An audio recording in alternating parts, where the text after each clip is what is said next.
안녕하세요. 조전혁입니다. 저보고 이제 정교조 저격수라고 별명을 또 붙여줬는데요. 저 정교조 저격수 아닙니다. 저격수는 숨어서 뒤에서 쏘잖아요. 저는 앞에서 싸웠습니다. 그 싸움, 저는 이긴 싸움을 했다고 자부하고 있습니다. 전쟁엔 장수가 필요하지 않겠습니까? 싸워서 이겨본 경험이 있는 저 조전혁이 서울교육을 정상화하는데 가장 적임자다, 이런 말씀을 드립니다. 그 판결은 너무나 사필 규정이다.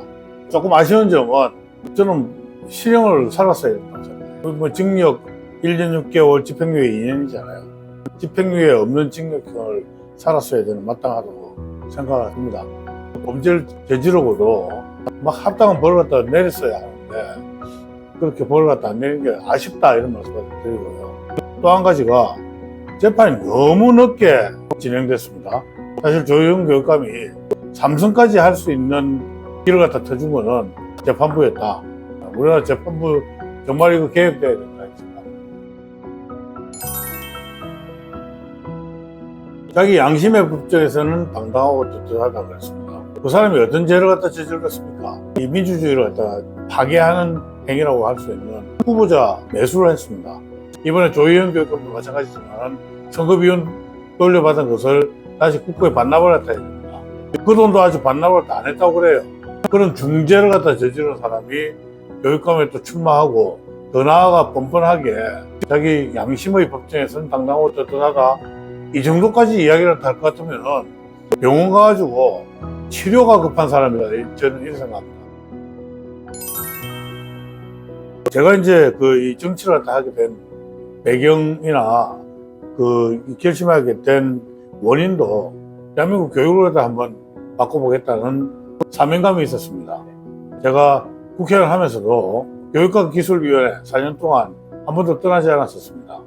교육감 선거도 몇 번 나왔지만은 출마하고 한 행위도 있다. 교육 한번 바꿔보겠다, 그런 생각 때문에 나왔다. 저는 이게 교육은 두 가지 사명이 있다. 하나는 대한민국 국민 만들기이다. 네.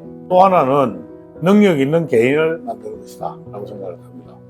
많은 분들이 국민 파괴가 지금 진행되고 있다, 그런 우려를 하고 있습니다. 그 이유가 뭔가 하면은 사회 경제 교과서를 또 보면은 대한민국을 번영으로 이끈 시장경제 체제를 오해시키는 내용들이 가득합니다. 그렇게 해야지 대한민국 국민 만들어지겠습니까? 헌법 가치에 맞는 교육 해야 된다, 이런 말씀을 드리고요. 그 다음에 이제 능력 있는 개인 만들기도 실패하고 있다. 우선 과거에는 이제 테스트를 갖다 해보면은 대한민국이 거의 전 분야에서 1등을 했었습니다. 요즘은 10등 언저리 바깥으로 좀 떨어지고 있고요. 서울 학생들의 기초학력 미달 비율이 전국 최고 수준입니다. 능력 있는 개인 만들기도 실패하고 있다. 이 두 부분 반드시 고쳐야 된다, 이렇게 생각합니다. 저는 무엇보다도 남들보다 잘 준비되어 있다고 생각을 합니다. 우선 선거 치를 준비가 되어 있느냐? 저는 선거 치를 준비는 완벽히 되어 있습니다. 이미 캠프가 다 구성되어가지고 돌아가고 있지 않습니까? 네. 얼마 남지 않았습니다. 이제 30여일 남았습니다. 선거운동 기간 13일 갖다 빼면은 캠프를 갖다 준비할 시간이 20일 정도밖에 안 남았어요. 그런데 다른 후보들은 그냥 입만 가지고 나오겠다 그러고 있어요. 그분들 캠프 꾸려가지고 선거 치를 수 있을까요? 나는 그런 분들까지 좀 후보로 다 걸어놓았다 하고 그분들과 같이 지금 후보 단일화를 다 해야 된다 라는 게 과연 그게 맞나, 이런 생각까지 들어요. 가장 빠르게 할 수 있는 것은 여론조사밖에 없다고 생각을 해요. 그런데 지금 통대위에서 이야기를 하는 수준의 여론조사, 그거는 나중에 공정하지 못하다는 이야기를 들을 수 있다고 생각을 해요. 보통 이제 선거 관련해서 여론조사를 할 경우에는 어떻게 하는지 잘 아실 겁니다.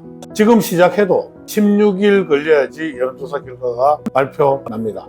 그러면은 공식 선거운동 거의 가까이 갔을 때 여론조사 결과 발표나면은 도대체 후보가 언제 뜁니까? 그래서 이거 굉장히 무리한 일정이다. 통대위가 내성적인 어떤 결단이 필요할 시점이 올지도 모르겠다, 이런 말씀을 드립니다.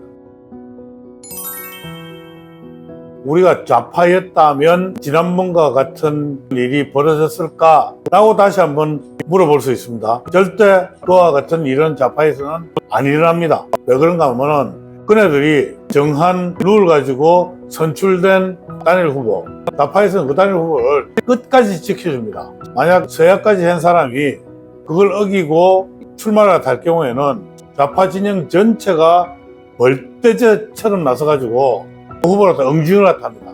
우리 소위 보수 우파는 항상 신뢰와 약속이 더 우선이지 않습니까? 약속 깨는 것에 대해서 관대하다는 것은 그건 우파가 아니라고 생각해요. 저는 이미 출마 기자회견에서 그랬습니다. 만약 제가 단일 후보가 안 된다 그러면은 저는 출마하는 그런 비겁한 짓은 하지 않겠다. 늦게나마 결단을 갖다 하셔서 지금 사실 보수 우파 진영에서는 굉장히 우려가 많았거든요. 그 우려를 갖다 일거에 씻어주셔서 그 점에 대해서 굉장히 고맙다는 말씀을 갖다 드리고요. 그리고 박선영 교수님도 교육감이 되셔가지고 하고 싶었던 일들이 있었을 겁니다. 그런 부분들 잘 받들어가지고 제가 내신해서 더 좋은 정책으로 서울시를 갖다 바로잡겠다. 그 아프리카 속담 중에 한 아이를 갖다 기르는데 온 동네가 필요하다고 얘기했어요. 그런 측면에서 보면은 서울만큼 교육 인프라가 좋은 데가 없다. 그 서울만큼 이런 환경을 갖다 갖춘 데는 제가 보기엔 전 세계 어디도 없다고 생각해요. 그런 부분들을 잘 이끌어낼 수 있다 그러면은 우리 서울 학생들한테 전 세계에서 가장 앞선 교육도 제공할 수 있다. 정교조가 학교 현장 갖다 망쳐가는 부분들을 갖다 관찰한 후에 저는 명단을 갖다 공개했었습니다. 이분들 창립 취지문하고 이런 것들 일반 시민들은 아무도 본 적이 없을 거 아닙니까? 여기는 교육단체가 아니다. 정치, 사회 변혁을 갖다 위한 단체다. 대한민국 체제를 바꿔야 한다는 목적을 갖다 갖고 있는 사람들입니다. 이분들이 교육 권력을 가지게 되면서 우리 대한민국이라는 국가가 아이들에게 그들의 목표를 갖다 위해 가지고 교육을 갖다가 이용을 갖다 한 거죠. 그게 제일 아쉬운 거죠. 그거 빨리 혁파돼야 된다. 저는 일벌백계 해야 되고요. 학교에서 일어나는 많은 정보들을 학부모들한테 공개해야 된다고 생각합니다. 학교에서 일어날 일들이 공개된다고 그러면은 그런 일들이 시도가 되지 않을 것이다. 이렇게 생각을 합니다. 46년 전 혈기왕성한 10대 고등학생 때 이야기고요. 18세 소년으로서 성숙하지 못한 게 죄라고 생각합니다. 갑자기 욱했어요. 그래가지고 그냥 주먹을 썼어요. 턱뼈가 금이 갔습니다. 주먹 선거 내가 분명히 잘못했습니다. 거기에 대해서 저는 충분한 벌을 갖다 받았다고 생각합니다. 그 일로 제가 학교를 갖다 옮겨야 했고 고3 때 학교 옮겼는데 꽤 많은 시간이 걸리고 저도 범비를 갖다 많이 했겠죠. 그런 저는 사고라고 생각합니다. 사고가 있었던 사람은 40여 년 후에 지나가지고 선거에 나오면 안 되느냐, 이걸 저는 묻고 싶습니다. 서울 시민 여러분, 그리고 서울의 학부모 여러분, 지금 서울 공교육에 대해서 만족하고 계십니까? 아마 만족하지 못할 거라고 생각합니다. 지난 10여 년 동안 소위 이제 좌파 교육감 대표라고 분류되는 조희연 교육감 시대 동안 서울 교육이 엉망이 됐습니다. 저 조전혁이 이 엉망이 된 서울 교육을 바로잡고 수도 서울의 교육을 어느 나라의 도시 공교육보다 더 나은 교육으로 만들어 드리겠습니다. 더 이상 저 좌파 집단들에게 교육을 맡겨놔서는 저는 안 된다고 생각을 합니다. 좌파가 황폐화시킨 서울의 공교육, 저 조전혁이 정상화시키겠습니다. 감사합니다.